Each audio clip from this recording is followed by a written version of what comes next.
Què passa? Benvinguts i benvingudes a una nova secció de cinema i tecnologia. Des de Metadata ens hem proposat aprofitar la coincidència del fet que avui sigui 8M, el dia de la dona treballadora. Amb avui vull dir el dia que es publica el vídeo, igual tu això ho estàs veient des del futur. Bueno, clar, és que el teu present és el meu futur. Espera, tothom que estigui veient això està en un futur. El meu futur, que per ells és present.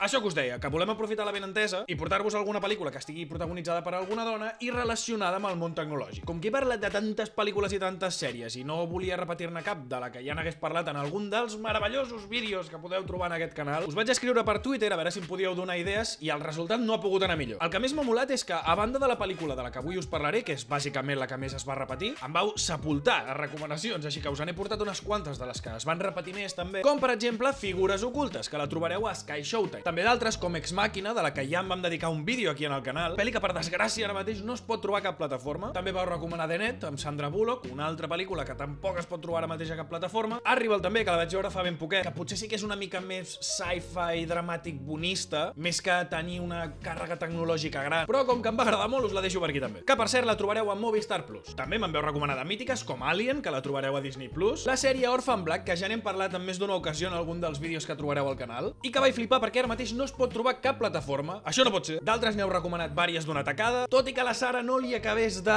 ens va deixar caure Kimi, que també en vam parlar en un altre vídeo i que podeu trobar a HBO Max, o propostes més alternatives com Dual, que ara mateix no es pot trobar a cap plataforma, del compte de l'Americana Film Fest que es celebra aquest cap de setmana mateix. Espera. És igual, no hi tornem. Però cap d'aquestes ha tingut la sort de ser l'escollida, per haver estat la més repetida, per ser un anime històric dels 90. Perquè d'animes n'hem parlat de ben pocs aquí, també perquè jo no l'havia vist i així he aprofitat la benentesa, i perquè es pot veure a plataformes, l'escollida és Ghost in the Shell. Com us dic, anime històric dels anys 90, basat en el manga homònim, i que si no m'equivoco hi ha algun que altre videojoc, i alguna adaptació més de la que després parlarem. Ghost in the Shell ens presenta un futur no gaire llunyà. De fet, he llegit que en principi la història es desenvolupa al 2029, i ojo perquè ara ja només queden 5 anys, d'un Japó amb una estètica cyberpunk que t'atrapa des del minut 1. És, de base, un thriller policíac. Al que li sumarem que ara al món és possible les modificacions corporals en persones, al més pur estil cyborgs, convertint a la nostra protagonista Motoko Kusanagi en una policia imparable. Kusanagi es veurà immersa en la busca del hacker més perillós de la història anomenat el Tirallaire, que amenaça amb acabar amb el benestar dels poderosos, i que tindrà una relació més estreta del que pot semblar des d'un principi amb la nostra protagonista. I tot i que com a thriller funciona molt bé, aquí lo important són les reflexions i les converses que ens portaran a un pla més filosòfic, convertint-la en una pel·li profundíssimament existencialista, i a mi amb això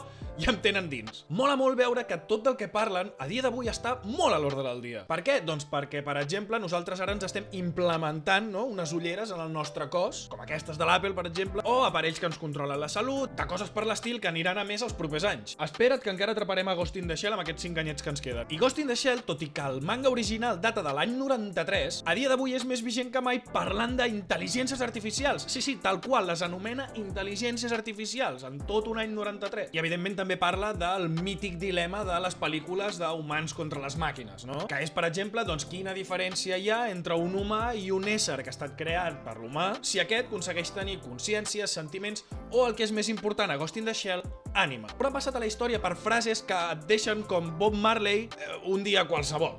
Atenció, L'home és un individu només per la seva memòria, que és intangible. La memòria no es pot definir, però tot i així defineix a la humanitat. Més frases. Ojo aquesta. També podem argumentar que l'ADN no és més que un programa dissenyat per preservar-se a si mateix. O sigui, quina diferència hi ha en un ADN definit d'aquesta manera amb un programa informàtic d'un cyborg? Ara me n'en recordo d'un altre també que no m'he apuntat aquí però que lliga bastant amb això. Que venia a dir que l'ésser humà sempre que té un avenç tecnològic al davant el fa servir, mai el deixa córrer. Però jo què sé, jo em desfaig amb coses com: pots oferir-me proves de la teva existència? Com pots, quan ni la ciència moderna ni la filosofia poden explicar què és la vida? Vale, la última, i a més en una escena on la protagonista, la Kusanagi, s'està cascant una Sant Miguel, ja veureu. Són innombrables els ingredients que composen el cos i la ment humana, com tots els components que em construeixen a mi com a un individu amb personalitat pròpia. Clar, tinc una cara i una veu per distingir-me dels altres, però els meus pensaments i records són únics i només per mi, i tinc un sentit del meu propi destí. Cadascuna d'aquestes coses són només una petita part d'ella.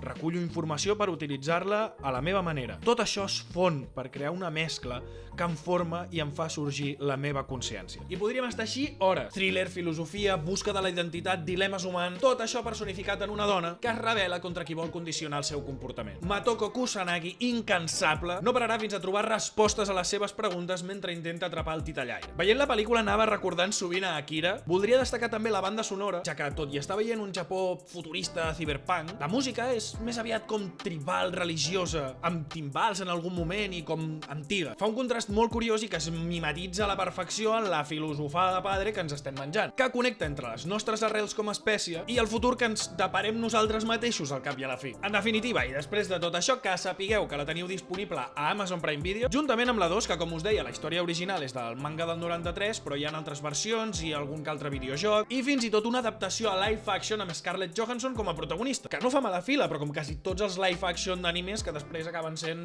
meh. El live action el trobareu a Sky Showtime. Què, ja l'havies vist tu, Ghost in the Shell? O has llegit el manga, jugat als videojocs, o potser has vist el live action? Deixa'ns la teva opinió aquí a comentaris que et llegirem. I com sempre us dic, si heu arribat fins aquí, us ha agradat i entretingut lo suficient com per deixar-vos un bon like, que és totalment gratuït, i si ja voleu donar tot el suport a Guti per haver el contingut en català a YouTube, subscriu-te al canal. Ens veiem a la propera, ciao!